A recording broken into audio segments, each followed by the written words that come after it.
"Careful, you idiots," Isran growled. He clenched his hands as he watched the two men slowly carry the heavy, large white egg from the dark depths of the dragon's cave. He had waited millennia for the chance to take a most prized possession from the revered blue dragons.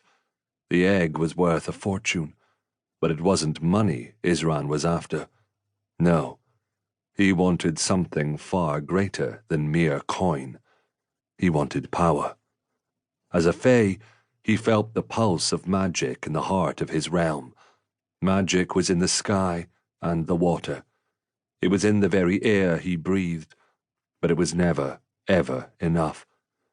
His one taste of black magic had been all it took to show him what awaited him. Since then, he had plotted and schemed his way through the ranks of the Fae's most powerful. The few who happened to guess his intentions soon found themselves dead.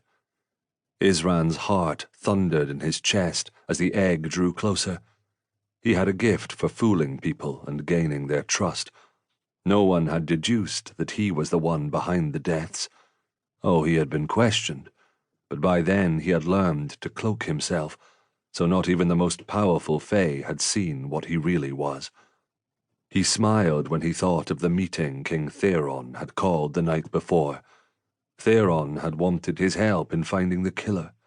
It had been all Isran could do not to jump up and down, laughing at how easily he had pulled off his quest. His greatest plot, however, was in the works. By the time he was finished, no one, not even the feared commander of the Fae army, Aimery, would be able to withstand his onslaught of power. Isran rubbed his hands together and grinned. One of the men tripped on a loose rock and nearly dropped the egg. Isran cursed under his breath as he glanced at the sky. The men were taking too long, and the dragon would soon return.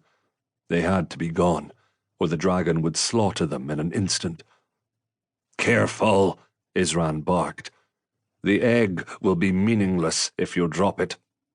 Galra, the brawnier of the two, cut his blue eyes to Isran. "It's damned heavy. You don't have much farther. Tell me again why you aren't helping." Isran clenched his jaw. "If I could have done it myself, believe me, I would. I'd much rather work alone." It had taken Isran years to find the two men before him.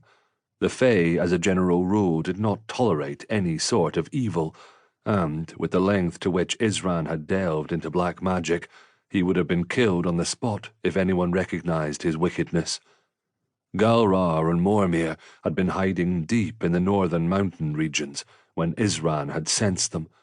It hadn't taken much to convince them to aid in his quest, though there was much they didn't know. The lure of coin and the promise of power had swayed them quick enough. "Easy." Isran held the wicker bedding steady as they rolled the egg inside. He could see all his dreams coming true now that he had the egg. "By all that's magical," Mormir murmured, a note of fear dripping from his words. Isran glanced at Mormir before he followed the man's gaze to the sky. The large wings of the dark blue dragon could be seen. The pair of dragons circled above them before one gave an unholy roar and dove at them. "We need to leave," Galrar screamed. Isran smiled at his two comrades. "Aye, I do need to leave." As he disappeared, he could hear their screams mingled with the roars of the dragon.